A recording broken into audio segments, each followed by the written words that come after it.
right, I have some exciting news. The doors to my 10-week live program, Panic to Peace, are now open. In this program, you'll learn how to push past your anxious thoughts, the symptoms, panic, and fears so that you can begin experiencing lots more peace, joy, freedom, adventure, and actually live the life you want to live. And yes, it's absolutely possible, and you are absolutely capable of making it happen.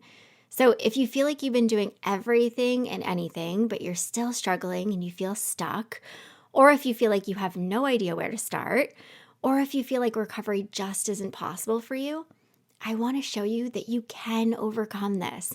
And the journey there doesn't have to be so complicated or so hard. In the course, I'll show you how to heal with simple, straightforward, and practical tips, aka all of the things that help me to get me to where I am today. And just a heads up, the doors are only open until September 21st. So if you want in, head to the link in the show notes and save yourself a spot inside of Panic to Peace.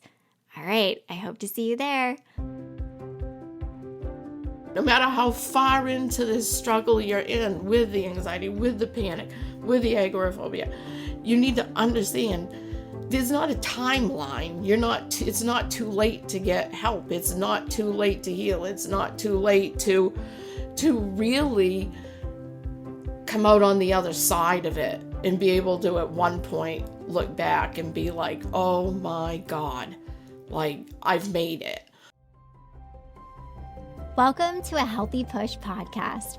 I'm Shannon Jackson, former anxiety sufferer turned adventure mom and anxiety recovery coach. I struggled with anxiety, panic disorder, and agoraphobia for 15 years. And now I help people to push past the stuff that I used to struggle with.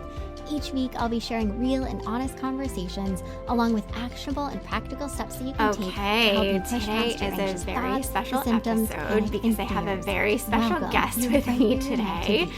So I have my mom with me, my mom Renita, and as you all know, I've talked about my mom many times before. My mom and I have always been very close, and she was, of course, the closest to me throughout my journey with anxiety, panic, and agoraphobia. So you guys requested she come on.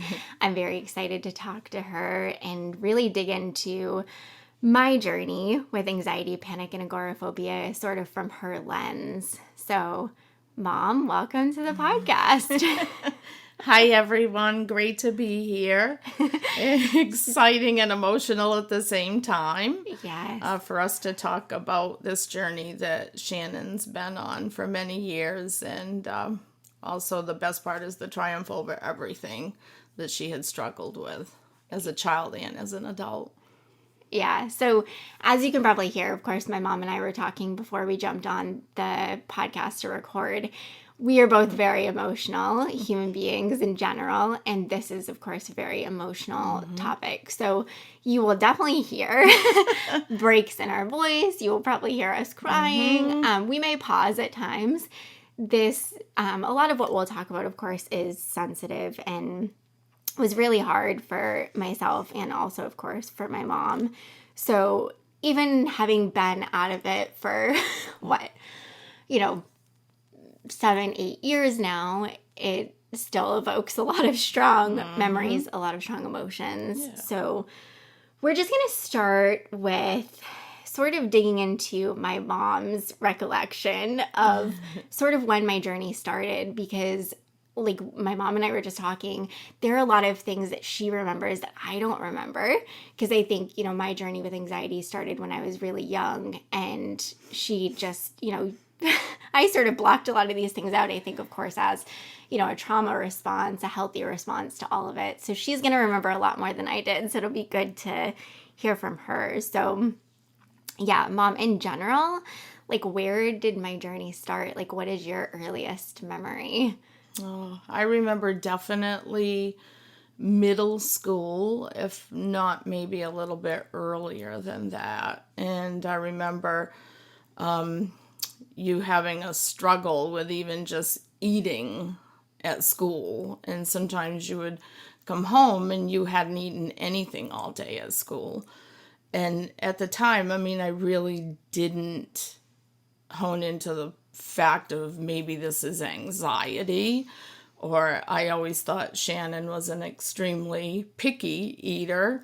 And so I kind of looked at it in that sense, probably more so. But as the years went by and I was able to look back, I was like, it made sense that, Shannon didn't want to eat at school. She was anxious, I'm sure, and didn't know she wasn't going to feel well if she did eat. And so that really, really played into that part. And that's I would have to say my earliest recollection would have been middle school.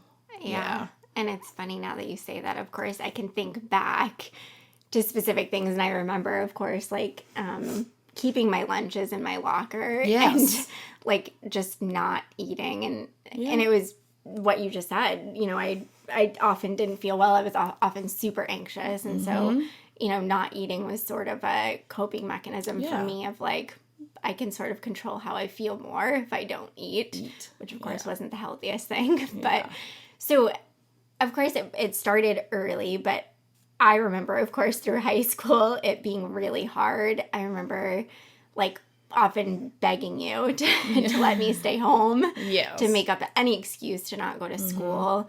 I mean, what did that look like, Jill? Like, what do you remember from my high school journey? Oh, I remember it was really difficult to know that you felt that bad. Like, to be like, can I stay home? Can I stay home? Like, for any reason. And of course, you want your child to go to school and succeed and knew it was a part of life that you needed. But at the same time, I just remember you struggling from the moment you got up. Like, you would have just rather have stayed at home and separated yourself almost from the world at some points, and I used to always have to say, no, you have to go, like, you're going to be okay, you're going to get through it, you'll make it through the day, and, and there were times that, you'd have to call me or stuff, and I'd be able to talk to you, and, I remember high school was extremely difficult for you. And I was so proud of you once you did get through it, because that took a lot of hard work. Oh, yeah, for sure. And I mean, so to put things into perspective, right, I think I sort of had a lot of issues with anxiety growing up. And I would love to give some sort of, insight to that so people can understand. I've never really like dove into this, but I grew up in a house with a parent, not my mom, who could be really unpredictable. Like his moods could be really unpredictable. His behaviors were unpredictable. I didn't have that emotional, I don't know what you would call it, like connection, or just, he wasn't in tune with his emotions at all. Yeah. And it was really hard because, I saw a lot of, him responding in a way that was just very scary as a kid. So I think it made sense why I had a lot of issues with anxiety as a kid. I think that stuff really contributed to my journey. And I think also to a big thing, we were talking a little bit about before we jumped on to when high school came around, what really like heightened all of this and made my journey with anxiety a lot harder was because I got into a really toxic relationship. Yes. And that, I think, when I say that I struggled with panic attacks every day around this time, I'm not exaggerating. Yeah. I struggled with panic attacks every day, and they were really bad at this point. And, my mom, she encourages me to talk about this, and it's really hard because I don't want, to scare anyone. I don't want anyone to think that, if this is something that you're currently going through, I want to talk about this because I want to show you that it can be different and that your life doesn't have to look like this. But back at this time, I, got into a relationship with somebody who was not healthy and who did not treat me well. and there was a lot of, abuse in the relationship. Yeah. And so I would love to hear, I know you know that this was a big contributor and was obviously very hard for you. But like what, I don't know, just sort of, can you speak a little bit to what that looked like at that time in my life? Yeah, definitely. And I think even before getting into that part, when you were mentioning growing up, in a home where, I think that's important to talk about first, because that environment that you grew up in was a lot like walking on eggshells every day. And it was, it was going to be a good day or a bad day. And some days it could be a great day. And 10 minutes later, it could be a really bad day in the house. And there was a lot of, yelling at times and slamming doors and separating from the rest of the family. It was very emotional for you and your brother to grow up in that. It was extremely stressful for many, many years. And it was always just the not knowing. Yeah. What is this day going to be like? Or what is this night going to be like?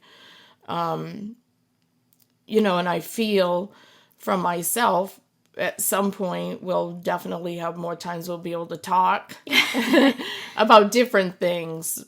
But for myself, being an 18-year-old who got married and had my son Daniel at 18 and I had Shannon at 20, and I was in this extremely volatile relationship at times. And for, 17 years, I tried to hide everything I could from you and your brother. Yeah. And like we said, it'll be very emotional to talk about, but it's important also for anyone out there to understand that if you have to live in this, if it's your parents, if it's your mom and a boyfriend, if it's your dad and a girlfriend, that relationship does affect you, and there's no way to get around it. There's no way to get around it. And I know it played into a huge part of your anxiety, panic. Yeah. I had it myself. So at some point, someday we'll talk about that. So I really do have a true understanding to be able to, talk about your struggle, because I had it myself at one time in my life. So I absolutely positively can say, I know how it feels. Yeah. And that was one thing I used to say a lot to you. I know how it feels. And I'm not just saying you're going to get better, you're going to get through it. It's not just words. It was knowing that it someday, at some point, it was going to break and you would get through it. So the relationship, yes. So wait, let's back up. Because, I remember you telling me all the time. And I remember just wanting to strangle you. Because you would always say, Shannon, you're going to get through this. This isn't going to be the rest of your life. This, your life is going to look so much different. And I remember not believing an ounce of what you were telling me. And I think that's a huge part of the journey too, is you have to have some level of acceptance of this is what I'm struggling with right now. Yeah. But this isn't going to be forever. And, I think a big part that would have been helpful to me back then was just accepting, this is what it looks like right now. Yeah. And it's okay that this is what it looks like right now. And, it can look differently. And being just able to have some blind faith, right? I don't know. I don't feel like it. Yeah. It doesn't seem like it's real or can happen, but I'm just going to have some blind faith that I'm going to get there. Yes. And thank goodness I had, you to be continually cheering me on and supporting me, even though I wanted to kill you many times. But I knew that. But because even like my mom said, she went through it herself. Yeah. Specifically panic and agoraphobia. And, Absolutely. It was pretty severe with her agoraphobia. And I still, coming from somebody who had gone through it and had successfully come out the other side of it and has been free of panic and agoraphobia for decades, I was like, no, not to age my mom or tell you guys how old she is, But, you just don't believe it, even when you have proof right in front of you. Oh, so, I think that's just a good thing for people to hear, too. I know you might not feel it. I know you might not believe it. You don't have to, but, it's helpful just to say, I'm just going to keep taking the healthy steps. I'm going to keep doing this, and I'm going to, believe that this might be possible for me. Yeah, and as a parent, as a mom, looking at you and seeing you suffer and struggle was extremely painful for myself. Because knowing the feeling, knowing what it felt like, and there'd be, I would have done anything in the world to say, hey, I'll take that burden, I'll take that load. I wish, if I could have, I would have been like, I'll take it so you can have a life without it. But obviously, as we all know, that isn't the case and that can't happen. But at the same time, you just needed that reassurance all the time. And I knew times you'd get so mad at me because I'd be like, you're going to get through this. At some point someday, it will go away. You're going to, I just knew because for myself. And I think a lot of times reassurance can be frustrating. It can be aggravating to the person hearing it. But at the same time, I feel like you need to keep giving it, even though at times, you weren't receptive of it many times, which I understood. But at the same time, I knew in my heart, you're going to get through this. And you were a very strong individual. You always have been. Oh, yeah. But I remember one of the most vivid memories, and I think, and you probably obviously know better than I do, but I think one of the really bad panic attacks that I can remember, I had left my boyfriend's house at the time, the really toxic relationship that I was in. And I remember getting in my car and driving home, which was only a 10-minute drive. And about 5 minutes into the drive, I had a full-blown panic attack, and I'm talking really bad. Mm-hmm. And I remember, like everyone, I just wanted to be home. I just wanted to get home. Yeah. And I remember driving at the most insanely dangerous speeds just to get home. And it was nighttime. And I remember getting home and going into the bathroom. And TMI, but when you're in that fight or flight, my body just released everything. I was puking, I was going to the bathroom, and I remember my mom being in the bathroom with me and holding me. Mm-hmm. And I don't know, you probably have better memories, right? Yeah.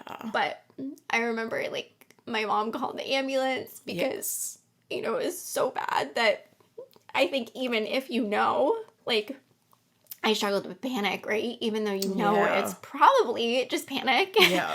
At times it can seem like it's something more. It can seem really dangerous, and it can... Oh, yeah. It can, I had a lot of stress, a lot of buildup of a lot of things, and I was in a really unhealthy spot. So, I remember saying to you during that panic attack, I can't do this anymore.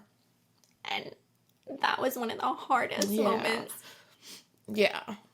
And here I am, like you say, you're on the floor, and I'm there holding you and telling you, you're going to be okay. You're going to, and I did call the ambulance because many times when you suffer severely with this, you can become weak, white, pale, shaky, vomiting, diarrhea, you name it, everything. Yeah. And I remember at that point in time being in the bathroom with you, and your eyes were rolling in the back of your head, and I was like, I was afraid at that point too, and I was like, I just needed to do something. And I remember we did get you to the hospital, and to give a true sense of your deep journey with this, there were several trips to the hospital. And I remember one time, and this is during the time that you were in the very toxic relationship. And I remember you calling me from work. You worked at the hospital then in the kitchen. And I get a call, and, and you're telling me, I'm in the bathroom, I'm on a floor, I'm vomiting, I can't I feel like I'm passing out and I'm coming back, and I remember just keeping you on the phone and, running to my car and flying there. And I remember just telling you, keep talking to me, and wow, you talk about sheer panic. And I remember saying, like, you need to stay with me because I have to know where to find you. Right. This is a big hospital. You're working. I need to find you.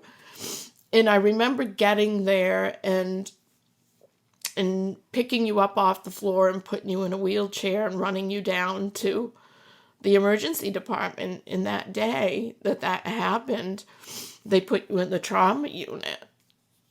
Oh, yeah, I remember. I remember that, yeah. This is extremely emotional to look back and remember them literally cutting some of your clothes off. And I was just crying, saying, she's got to be okay. She's got to be okay.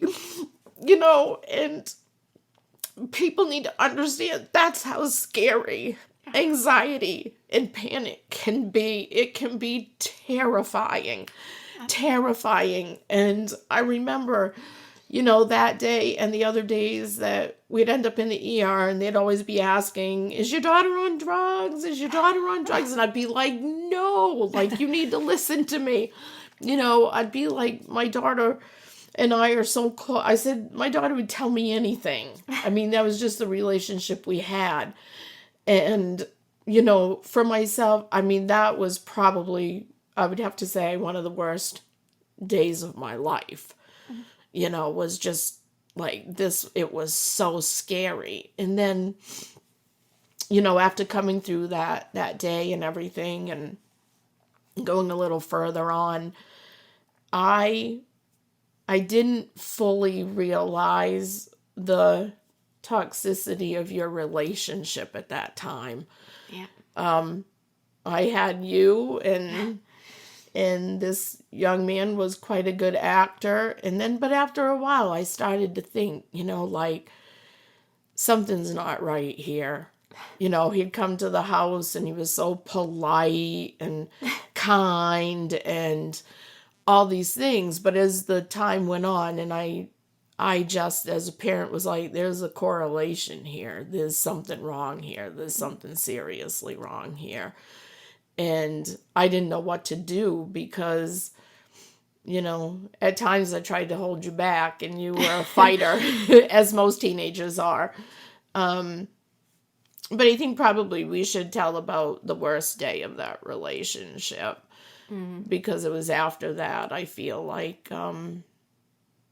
you literally was able to start on a journey. Not right away, but it was a speckle of hope after that day. Yeah. So I think before we jump into that, which, thank you, that is not where I thought we'd go, but I'm okay with that. Mm-hmm. So I think, my mom talked about something that is important, I think, to talk about. People really didn't know what I was struggling with. No. And I did a lot of hiding of what I was struggling with. I tried to, make it seem like I was fine, right? Like, I go to school, I go to work, like, I'm just gonna, make it appear like I've got this all together. Right. And so when all this stuff happened, and, like, this one instance happened at work, I remember my boss asking some of my coworkers, like, is she on drugs? Like, you really have to tell us, like, what could be going on right now. And I can understand why people would think that. I had to have been maybe 100 pounds at that time. Oh, you lost a lot of weight. Yeah, I mean. A lot of weight. And all of it was stress. I was under so much stress and, always thinking, like, there's got to be something bigger. There's got to be something going on. There's got to be something wrong. And it's like stress can have such a crazy impact on your body, on your physical health, your mental health. And I mean, there was so much to it, right? But I wasn't eating. I wasn't taking care of myself. I was so skinny and just Well, you got down to 97 pounds. Yeah. At one point, which was really, really tiny. You were so thin and. Yeah. And I was so unhealthy. Yeah. I remember. And so, I think, people, especially, if you are hiding it, and people think it's, and two, of course, I thought there's got to be something else going on, like there's got to be something else wrong with me, and I was so close to it that I obviously couldn't see it, that it was like, no, there's nothing else going on, like you are just incredibly stressed and in a very unhealthy relationship, making many unhealthy decisions, not just the relationship part, but so the relationship itself, I don't know. I think we were together for 2 years. About 2 years. Yeah, about 2 years. And I met him in high school. And like my mom said, he seemed like a very kind person.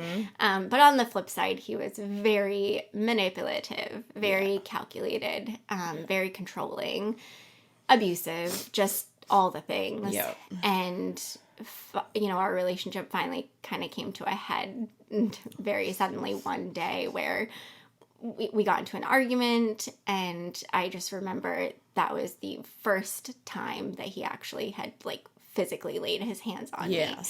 And I remember thinking, probably like most people do, he's not going to do anything to me. He's not actually going to hurt me. And I remember walking away from that, just thinking that could have gone much differently. And thankfully, at the time, he lived with his mom. His mom was home, and she intervened, and, it got to a level that it should have never gotten to. But, I mean, I remember walking away from that thinking, this has got to be it. Like, I can't believe I'm here. I can't believe... and I think, like you said, after all of that had, there was much more that transpired after that. But after that, I feel like it was the first time that I could see, like, a little bit of light. Of being like, okay, like, I don't have to be in this relationship. This is not what my life has to look like. And I could start making a bit healthier decisions for myself and, like, moving on. And I think, is something that's really important to be aware of, if you have any of these contributing factors, like, a really toxic relationship or, anything traumatic happen, that it takes time. And I remember, like, I said to my mom before we got on here, I'm like, I can't even remember. It was still like years after that that I made incremental, like, steps, but it took me quite some time to, recover from that relationship, and then also to start recovering from panic and agoraphobia. And sometimes those parts of our life, like I said, growing up in the way that you did, with a very unsettled environment, and then going through a really horrible relationship. I mean, a lot of times we don't understand that the extreme stress we're under affects our bodies so dramatically that there's times you just can't control it. And I think it's because at times your body's trying to protect itself, and you have all this stress, but I did see at that point, after that relationship ended, that there was a turning point for you. But yes, you did still struggle at times. I mean, I remember even, when you were an adult working, I'd get a phone call or, and like Shannon said earlier, she didn't know, like, we would talk about maybe all of these very emotional things, but I'm just the type of person, I feel like anyone out there listening needs to understand the ugly too. It's great that we recover, but at the same time, you need to know if you're in that ugly part of life, and if you're in that tragic part of life, you need to understand that there's hope. And just like there was, for you, there was hope, and it's like needing to let people know that when you're in those moments and you have that panic and that anxiety and you feel like, I'm going to die. I'm going to die. Like something's wrong with me. The doctors are missing something. I have to have something, and not everyone feels the same way with panic and anxiety. But some of us, and many of you out there, I'm sure, have had that feeling of, I'm dying. You get that sheer urge of that panic, and you feel like, oh my God, I'm going to die. I'm going to die. And, and then you come down from it, and and no, I'm still here. And I think eventually at some point it is realizing and learning the part of, that was such a horrible panic attack, but I'm still here. Yeah. And I think that was one of the things I said many times to you was, look how horrible that, and it was horrible, and it is scary, and you might feel like you're dying, and it's just this horrible thing. But, maybe an hour later you can be like, okay, well, I'm still here. I made it through it. I'm okay. Right. But, and then there's always that next time it hits, though, and it's just that feeling of being unsure and being afraid. And when we can, at times, control that when you're right in the moment of that panic, it's scary. Yeah. Because most things in life, we try to control everything. 100%. Yeah, well, it's so funny because I wrote that down like early on when you were talking, because I think for me one of the biggest themes throughout my entire journey with anxiety and panic was control. Like as a kid, I tried my best to control my environment because I felt like my environment was so out of control. Yep. So I tried to control everything in order to make myself feel safe. And then once I was in that relationship, I tried to control as much as I could. As the, responses that you have at the time are like, I'm just going to keep myself safe. I'm going to stay quiet. Right. I'm going to protect myself. And, it was always, and then I remember, after that, like you said, I would call you at work. Yeah. I was an adult at that point, and I remember I would do anything to try not to have a panic attack. I mean, I remember, calling you. Yep. And I feel like I'm going to have a panic attack, and like, I just need you to talk to me. And, you know, I just wanted to do anything not to feel out of control. Exactly. And it was so tough because I think that was one of the bigger realizations for me was like me trying to always have such a tight control was actually making things worse. Yeah. And that was one of the hardest parts because I remember too one day at work, like I remember calling you where I actually had a really bad panic attack and I couldn't call you. And it was like a coworker, my boss or somebody.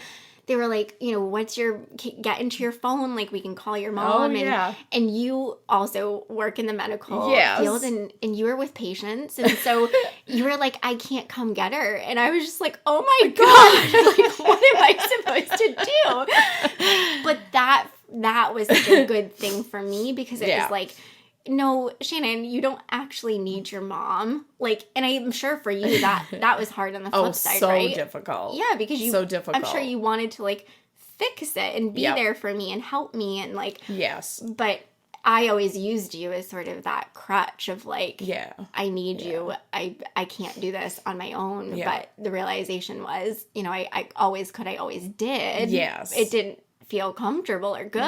But I remember them telling me like, your mom's not coming. I was just like, oh my God, my mom doesn't love me. Like, it's so far from the truth, right? Yes. My mom would do anything for me, but it was good because I think that moment was like a good, helpful realization for me to be like, you can't do this every time, right? Yeah. And, you can work through it on your own, but also, like I said, you don't have to fight it. And like, maybe if you stop trying to control everything. And exactly. But that is so hard because like you said, it is so scary. You don't want it to happen. You'll like do anything to make it not happen. But then like all the stuff that you're doing to make it not happen is making adding it to happen. It. Yeah. Right. It's contributing to the fact of you're being so anxious. But it really is hard to get into a mindset of convincing yourself you're okay. Oh, yeah. It's a really difficult thing to do.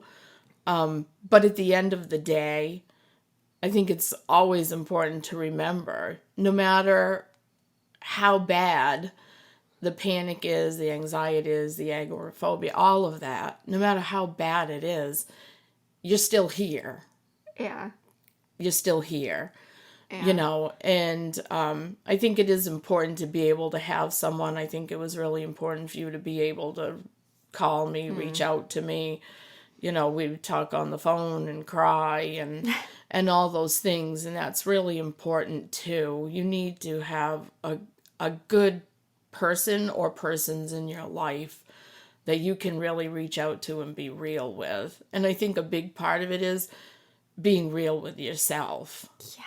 And then you can be real with those that are trying to help, but you need to be real with yourself and really understand. And sometimes it is in ways, sometimes we may need to change our environment, or we may need to change something in our life. And I think it's taken that deeper look really within. And sometimes we need to work through those different things. Yeah.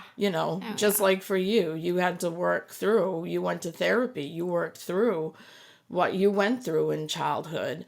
And I think an important thing to say too is you can't beat yourself up for what you've been through in your life, and you don't need to make excuses for it. And I think a really important line that you said to me one time, and I can't say it exactly how you said it because it'd be an extremely bad word. But we were talking one time, and I remember, I knew life was hard growing up. I mean, I lived it too. Mm-hmm. It was extremely difficult, painful. But I remember you're saying to me, Mom, our lives, or my life, was so effed up, but it was my normal. Yeah. Ooh. How sad is that? How sad is that to say that? But at the same time, it took courage to be able to realize that, to be able to be real and say that out loud was like a good thing for you. Yeah. At the same time, it was so painful to hear. But I think, many times, so many of us, we struggle with so much, and it just becomes our normal. Yeah. Which is, there's a sadness to that, and I think if your normal is something that's making you feel deeply sad, down, all these things, there's things that we go through in life, that there are some things we can change. And I think that's important to realize too. Yeah. We cannot control everything. We'd like to. That's not doable. And at the same time, it's okay to say no. Yeah. It's okay to walk away. Yeah. It's okay to, leave whatever it might be that's contributing in a negative way. And I'm not saying, just give up on life and, I'm going to quit my job because I have anxiety and I don't want to go. That's not what I'm saying. But if you have triggers in your life that are unhealthy, you need to gain the courage to walk away. Yeah. And make changes. Mm-hmm. And, because those things contribute to our health and our well-being. Yeah. And the things that you can control, work on them. Yeah. And it can come in really small changes in your life, little things at a time, but I feel like my part of anxiety and, all of these things, the panic that we've both been through, and seeing you, it's letting people know that it really can be so awful and ugly and painful. And there's nothing wrong with letting someone know how bad it's been for you. I mean, to vent and to be able to release that from yourself is so important. And if you can't talk to someone, like they always say, write it down. Do something. Get it out. Because it's going to be part of that release for you. And we try to be so strong. And like you said, you try to hide a lot. And I think as humans, that's what we're like, though. We don't, the last thing you want when you're having a panic attack is for anyone to know you're having a panic attack. You want to run, you want to hide, the go-to was always, I need to be home. And it was the same for me. I just want to be home. I need to get home. But yeah, the things that we can't control, sometimes a lot of those things come from things that maybe we need to let go of, or have the courage to just reach out to someone and say, hey, this is how I feel. This is how I really feel. Yeah. And I think that's really important. But I mean, truly to see where you're at today, as a mom, and gives me just this pure joy in my life, in my heart, because when you love your child, you struggle with your child when they're struggling. Oh, yeah. And you feel the pain as a mom. And the greatest part for me is you didn't just come through it. It took a lot of hard work. It took a lot of talking and putting things out there and making changes in your life. And I'm not just saying this because I'm your mom, but the best part is you're giving back. Yeah. Yeah. Well, I mean, I that's what it's all about. Yeah. You're giving back. And you want people to understand that you know how they feel. And you can be an encouragement that, man, you can get here. It will happen. Yeah. It will. I know. I remember saying to you, like, I think I would always say, if I get through this, and you'd be like, nope, when you get through this, I always said I want to help as many people as I can, because I never want anyone to struggle like this. Yeah. Oftentimes, like what you were saying is, and it's really important, is it might take a lot of courage of making really hard choices. Yes. And making really hard changes. And making scary changes. Yep.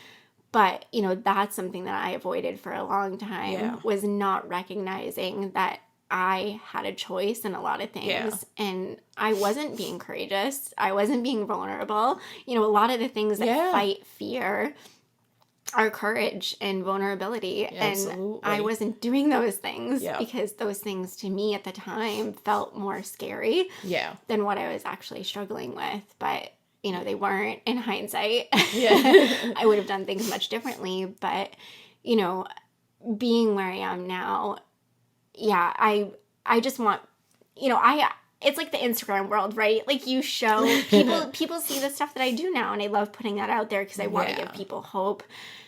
But I also want you to really see and know, like, the depths of where I came from, because I can't show that. Yeah. And I wish I could show that to an extent. Yeah. But you see now, like, the Shannon that has a daughter and that travels and hikes and bikes and does all these cool things. But, like, it took a lot of courage. It took a lot of making hard decisions, making hard changes. And, and making yourself do it. Right.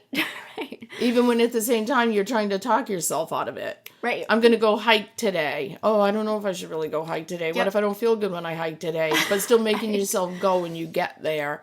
Yep. And even though the whole drive might be, oh, God, I hope I don't get a panic attack on this mountain and I'm so far from home. Or just in the car. On the way. Right. But I think, too, I just want to interject, because I'm sure we might be getting close to the end of what we're doing. But I want to say that it doesn't matter if you're day one into a panic attack, if you're 10 years in, if you're 20 years in, there's hope, and to make the difficult and hard changes sometimes to work towards that, it's never too late.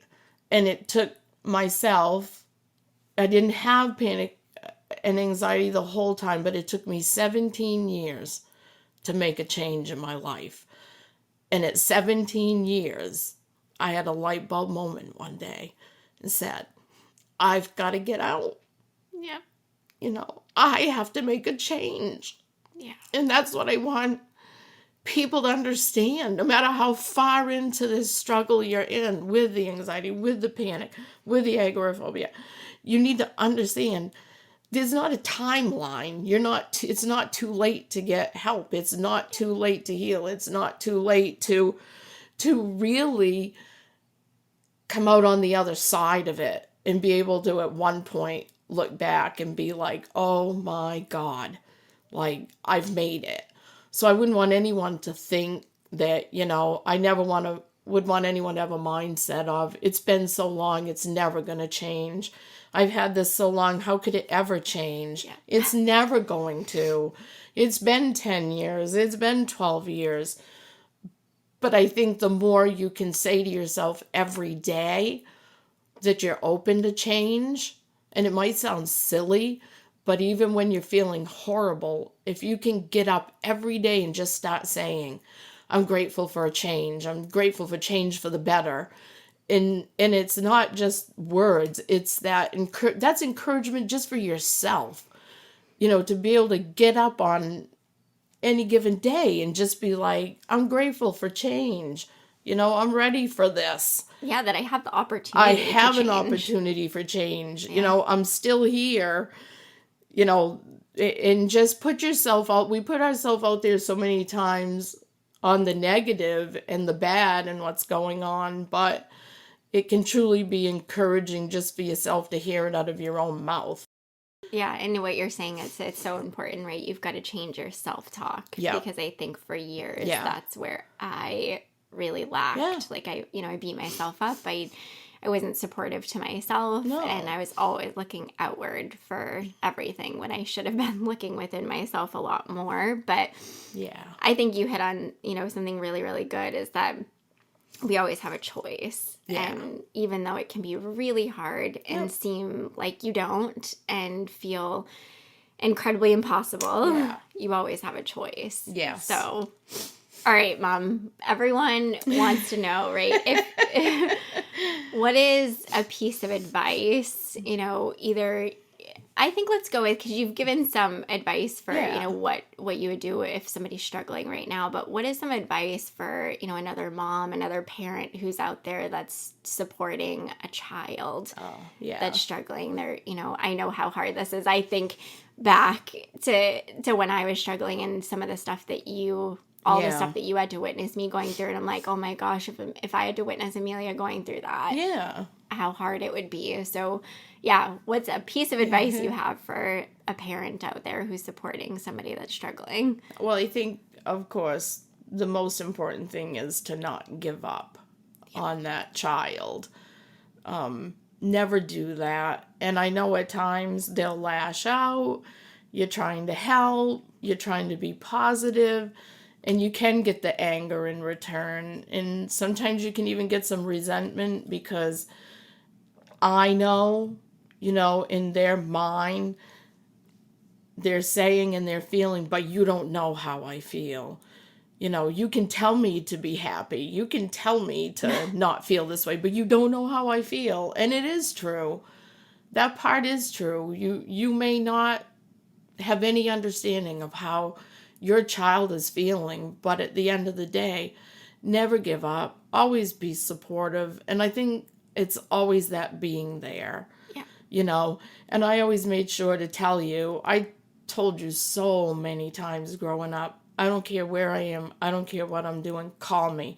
Yeah. I'm always a phone call away. I'm always going to be here, always. And I think that's a reassurance that we can give our child who's struggling and suffering, is the fact of, I love you, I'm here. You might not want to hear it right now, you might not want to accept it right now, but I still want you to know I'm here. And I'm not going to give up, and I'm not just going to walk away from this and it'll be easier if I don't have to deal with you. Right. Sometimes as a parent, they might, you might feel like, oh, if I just didn't have to deal with this, I don't want to hear this. I don't, but no, we need to always have an open ear, be there, don't give up. Because if it were us, what would we want? Right. In return. And like you say, if you saw Amelia go through it, knowing how it feels. Right. So I think that is the biggest part is, it sounds so cliche or so easy, like, oh, just don't give up. But it's true. And it's a big thing not to give up on your child. And to be there no matter what. Even when you get, like I said, you get that kickback of, you can be yelled at, they can tell you they hate you. This is not real life examples my mom's giving me. I didn't know. I did hear an I hate you one time. Okay, I know. I was being sarcastic. I knew you were. Oh, and that was such a kick in the gut as a parent. I thought, my child would never say that to me. How could that ever happen? And, at the same time, though, I mean, I love you. I think, yes, don't give up. But I think the biggest thing is to be able to love unconditionally is a pretty deep thing to do. And I feel like hopefully as a parent, if anything, no matter what I've been through in my life, I would always want to feel as though for you and your brother, my grandkids, I'll always love unconditionally. Yeah, 1,000%. And I think, if people asked me, what's the most helpful thing that your mom did, she was always there. Yeah. She didn't give up. And as much as it was annoying at times and I didn't believe her, she always kept encouraging and just was there to listen and support me and, she knew, I think from going through it, I can't fix this, but right. It's not about fixing. It's not about, you wish you could, but it's not about fixing or problem solving for your child or your best friend or your partner, whoever. It's just about being there and listening and just knowing that, they have your love and you're not going anywhere. Yeah. And that's the most important thing, I think. So. All right. Well, we'll definitely have a round two, Mom, but I really appreciate you coming on. I know that this is going to be helpful for so many people, so thank you. I hope so. That'll make me feel great to know that. And I believe it too. There's someone out there that's going to hear this and get that feeling of, I've got this. Yeah. I've got it. 1,000%. And you do. You do. All right. Until next time, everyone, keep taking healthy action.